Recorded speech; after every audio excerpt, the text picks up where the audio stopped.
think it's okay, it's fine, it can happen, and it is not going to go against you. You will be thrown out of the exam. Maybe you lose some points, but you will not fail because of this reason. See your result and you can download your result, and with this, the entire exam process is over.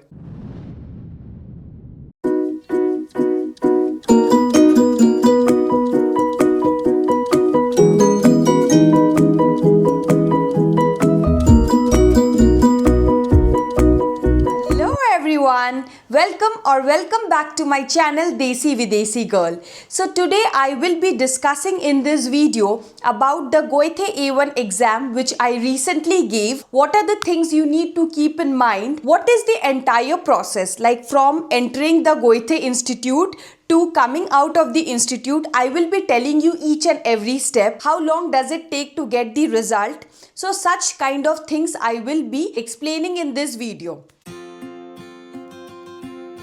Why am I making this video? You will be thinking that there are tons of video in the internet on the same topic. Yes, there are a lot of videos where people talk about what are the questions and how will you prepare for it. But then I was not aware of the entire process, what happens when I go in. So I thought of making this video because it is quite fresh in my mind, because I gave my exam last month and I also got my result and I got 91% in my exam. I'll also attach a screenshot of my result in this video so that you guys can also have a look at it.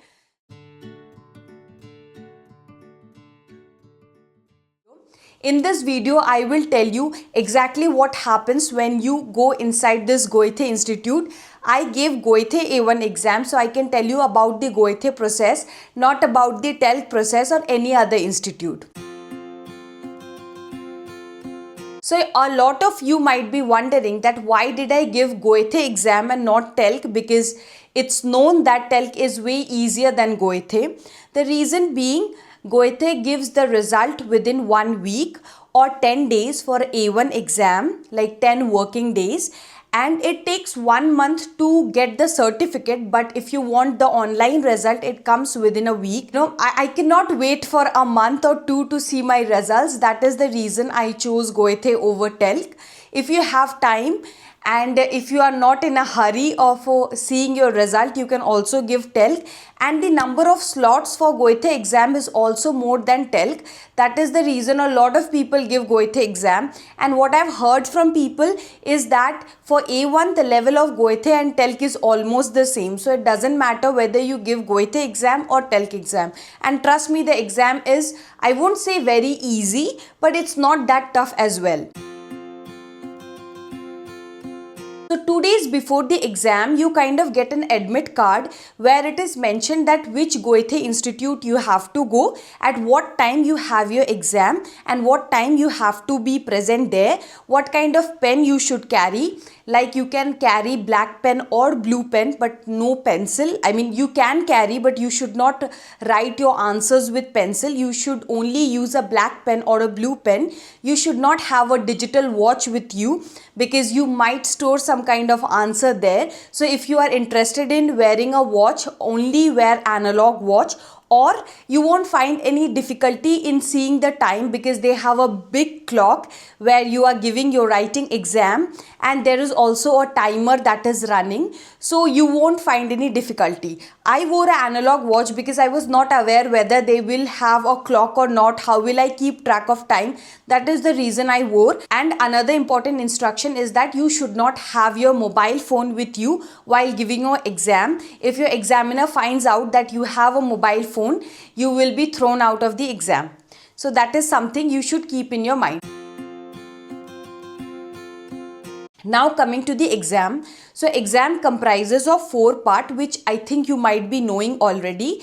You have Hören, which is hearing, you have Schreiben, which is writing, you have Lesen, which is reading, and you have Mundlich, where you have to talk or converse with the other participants in the exam.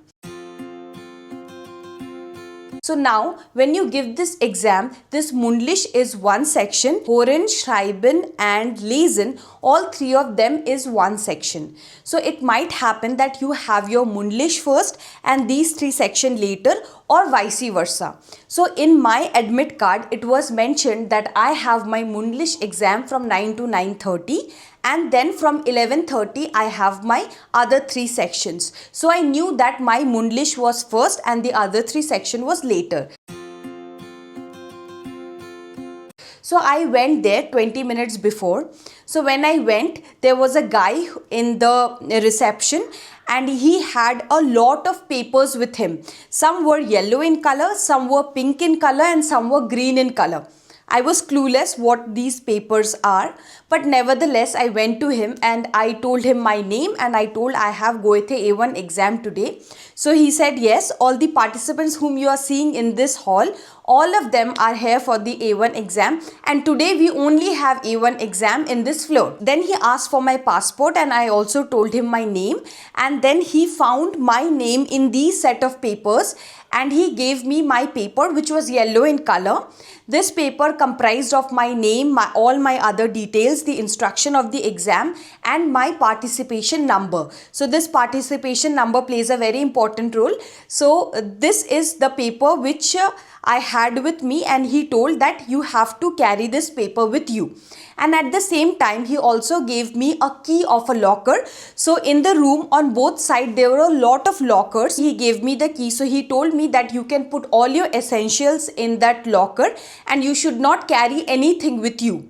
So there I kept my bag, my mobile and other things. Since I was not aware that whether I'll be coming back to this area or not, so I also carried my pen, pencil and other things.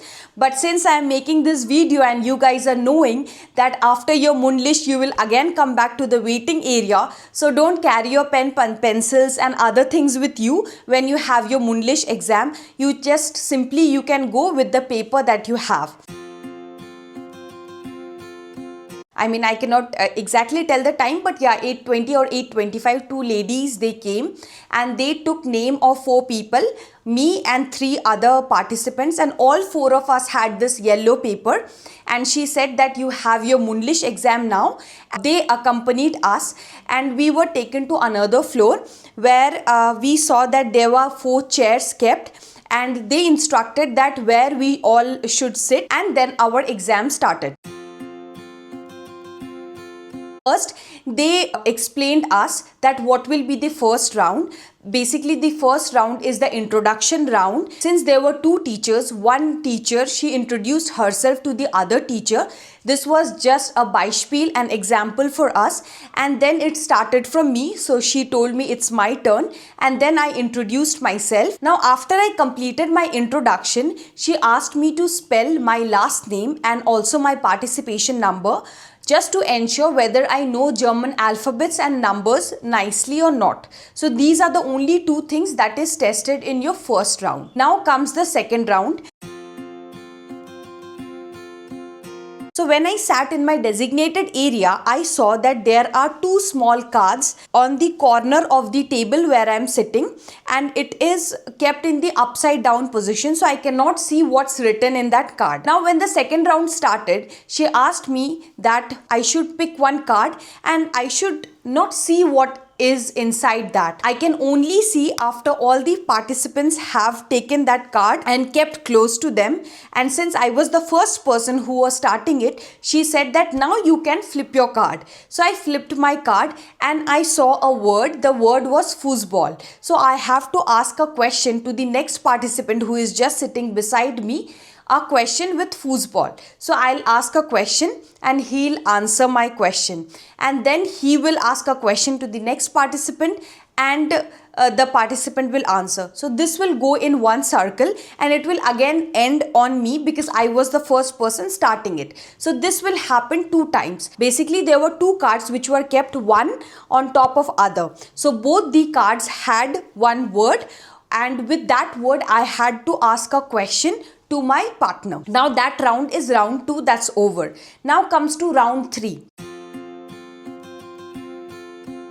On the side of the table, there were like 2 stack of cards that was kept, one on the top and the other on the bottom. Now she said that pick up one card from the bottom stack and don't open it, and she asked each one of us to do the same. And after everyone had kept the card closer to themselves, she asked me, now you turn your card. This time, the word was not mentioned, but a picture was made, and I have to guess from that picture that what is the German word of the picture that is made. And with that, I have to either ask a question or just a normal statement to the person sitting next to me. First card which I got was a key, and in the heat of the moment, in pressure, in tension, I forgot what is key called in German. Though I knew that it was called Schlüssel, but at that time I completely forgot. And I wanted to tell this in this video is that it's completely okay if you don't know the word. Teachers were so nice that they tried to make me understand that it is a key, but I told them that I know it is a key, but I don't know the German name for this key. So they gave me another card. So a lot of people will be telling you that this is a failure point, but no, out of 25 I got 24 points. So that means this is definitely not a negative thing, and I was the only one in the entire room who asked for a next card because I was clueless about the word. So if you also run into this situation, then think it's okay, it's fine, it can happen, and it is not going to go against you. Maybe you lose some points, but you will not fail because of this reason. So I got another card and I knew that word, and then I made a sentence with that word. Try to make small sentences, because the smaller sentences you make, the lesser mistakes you are going to make. And it is absolutely fine if you make very small sentences. No need to make a big sentence, and don't think a lot about whether you are grammatically correct or not. If you make small sentences, there are less chances of adding a lot of grammar to it, and lesser is your chances of making mistake. And since it's an A1 exam, they know that you will not be grammatically perfect, and they are ready to accept your imperfection. What they actually check is that if given a word, you are able to form a sentence, you are able to understand what the other person is asking you, and you are able to answer to that particular question. So once this round is over, this Mundlich exam is completed, and they will tell you to leave the room, and within 5 minutes the next set of students will be called. Now after the Mundlich is over, you go back to your waiting area. Over there is a cafeteria. You can also have some food, and you can also prepare for your next exam. And my next exam was from 11:30. So at 11:25 another instructor came. The first part was as per the color of your card, but the second part all of us will be giving together. So the teacher said that you should make a queue and follow him. So we went to another floor. Over there was a big hall. We all went in. We had to carry our passport or any other ID proof, and the card, because we have the participation number in that particular card, and pen, pencil, water bottle, whatever we need during the exam. So if you forget to bring your pen, or if your pen stops working, the examiners, they have extra pen, they will lend you their pen. Just they request that you should give it back to them after your exam is over. By mistake, if you are carrying your phone with you, that is also not a problem. Just hand it over to them before the exam starts, and make sure that you switch it off before your exam starts. So first they will give you a question paper, but they'll ask you not to open the question paper. You are allowed to open the question paper only when they set the timer and your exam starts.